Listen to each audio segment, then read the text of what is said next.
Hello friends, मैं जयदीप कुशवाहा आप सभी का जेम क्लास में स्वागत करता हूं। आज जो हम पढ़ने वाले हैं वह हम पढ़ने वाले हैं पीएच मान के बारे में कि पीएच मान क्या होता है और इससे हम क्या उपयोग करते हैं। यदि हम बात करें कि पीएच मान की हमें ज़रूरत क्यों पड़ी, यदि पीएच स्केल की हमें ज़रूरत क्यों पड़ी, तो हमारा जो हमने देखा कि जो विलयन होते हैं, कोई भी तरल पदार्थ होता है, तो हम उनको जब उनके स्वाद की बात करते हैं या उनकी प्रकृति की बात करते हैं तो वह हम किस प्रकार जानेंगे कि वह किस प्रकार का किस प्रकृति का है। जैसे हमने बचपन में देखा कि में हमने पढ़ते थे कि जो अम्ल होते हैं वह खट्टे होते हैं और जो क्षार होते हैं वह कड़वे होते हैं। तो यह प्रकृति हमें कैसे पता चली कि अम्लीय जो हैं कि वो खट्टे हैं, तो कितने तक हमको जो अम्ल खट्टे मिलेंगे और कितने तक हमें क्षारीय प्रकृति का जो विलयन देखने को मिलता है। तो हम बात करते हैं कि इसके बारे में, पीएच मान के बारे में। तो हमारे एक साइंटिस्ट थे, सोरेनसन नामक साइंटिस्ट। किसने? सोरेनसन। यदि हम बात करें कि जो सोरेनसन नामक साइंटिस्ट थे हमारे, तो इन्होंने एक स्केल की खोज की, पीएच स्केल। किसकी? पीएच स्केल की खोज की, जिसके माध्यम से हम आसानी से पता लगा सकते हैं कि कौन सा जो विलयन है वह किस प्रकृति का है। कौन सा विलयन क्षारीय प्रकृति का है, अम्लीय प्रकृति का है या उदासीन प्रकृति का है। तो उसके बारे में हम आगे देखेंगे स्केल किस प्रकार का होता है।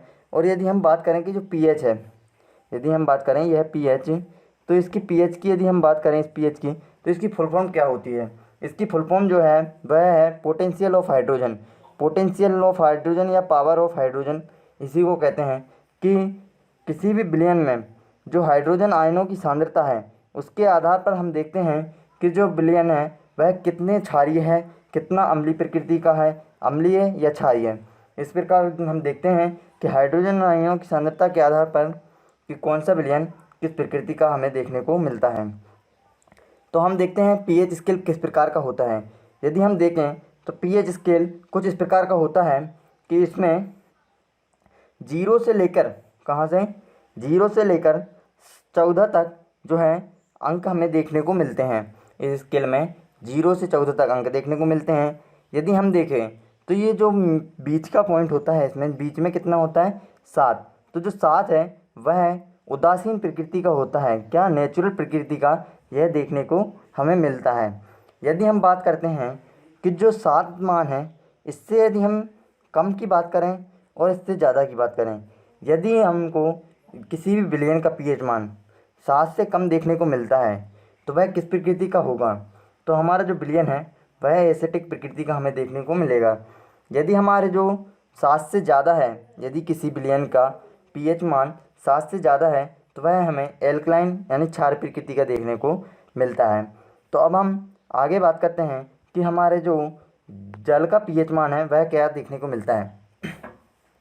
यदि हम जल के पीएच मान की बात करें कि जल का पीएच मान हमें देखने को मिलेगा क्या? 7। तो 7 कहाँ पे मिलता है कि जो 7 है वह बिल्कुल बीच में देखने को मिलता है हमें इस स्केल पर। यह है हमारा पीएच स्केल जिस पर हमें 7 बीच में देखने को मिलता है। तो हम बात करें कि जो 7 है वह उसकी प्रकृति क्या होगी। तो 7 की जो प्रकृति होगी वह होती है नेचुरल यानी उदासीन प्रकृति का हमें देखने को मिलता है। उदासीन प्रकृति का हमें देखने को मिलेगा क्या? हमारा जो है वह उदासीन प्रकृति का देखने को मिलता है जल। तो उदासीन प्रकृति होगी जल की। अब हम देखते हैं कि जो हमारा दूध है, दूध के पीएच मान की हम बात करते हैं कि दूध का पीएच मान हमें कितना देखने को मिलेगा। तो दूध के पीएच मान की यदि हम बात करें तो हमें दूध का पीएच मान देखने को मिलता है 6.4। 6.4 चूँकि यह है हमारे जो 7 है, कितना? 7। 7 होता है नेचुरल। यदि 7 से कम हो तो 6.4 क्या है? 7 से कम है। तो हमें जो दूध की प्रकृति है वह हमें देखने को मिलेगी क्या? एसिडिक यानी अम्लीय प्रकृति का, कुछ अम्लीय प्रकृति का हमें दूध देखने को मिलता है। यदि हम बात करें अगले पीएच मान की तो हम सिरके के पीएच मान की बात करते हैं।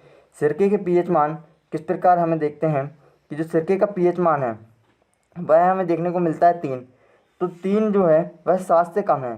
7 से कम होने के कारण इसकी प्रकृति कैसी होती है? हमारी एसिटिक प्रकृति का, अम्लीय प्रकृति का हमें सिरका देखने को मिलता है। अब हम आगे बात करते हैं कि हमारा जो अगला किस चीज़ का पीएच मान आप सभी से पूछा जाएगा एग्जाम्स में, हमारे मानव रक्त का पीएच मान।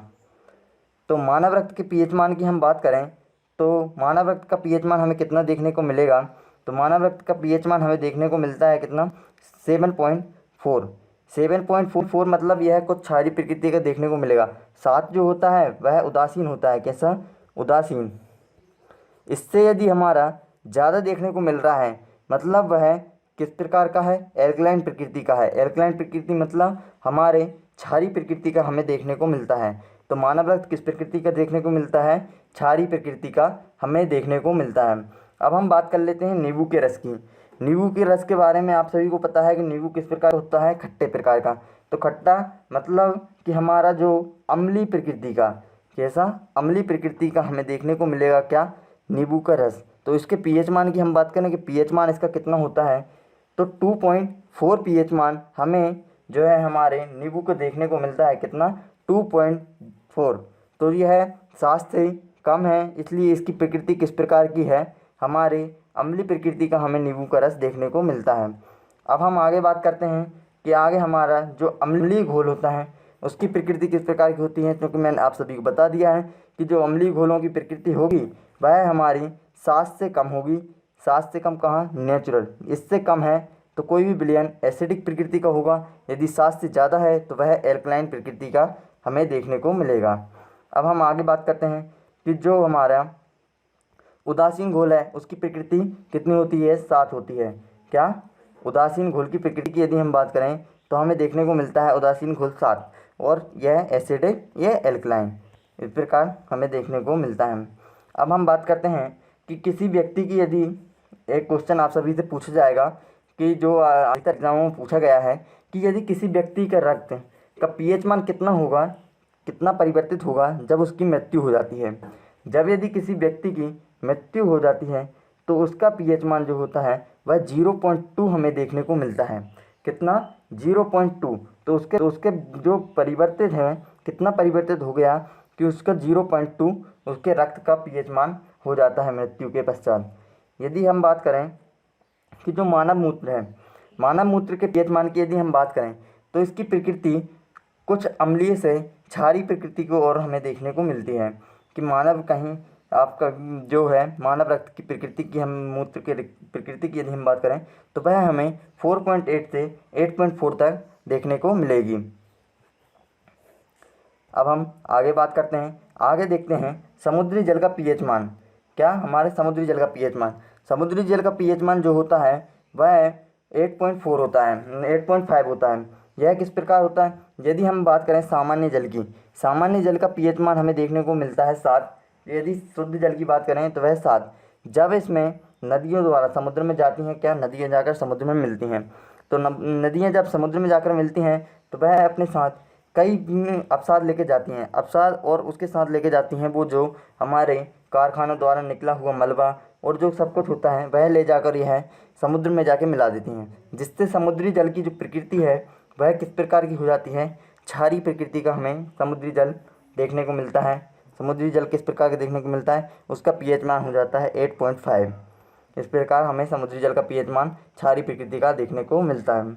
यदि हम बात करें मानव लार के पीएच मान की, कि मानव लार का पीएच मान किस प्रकार का है। यदि मानव लार के पीएच मान की बात करें तो यह अम्लीय से कुछ क्षारीय की प्रकृति का हमें देखने को मिलेगा। 6.5 से 7.5 तक हमारी मानव जो लार होती है उसका पीएच मान होता है।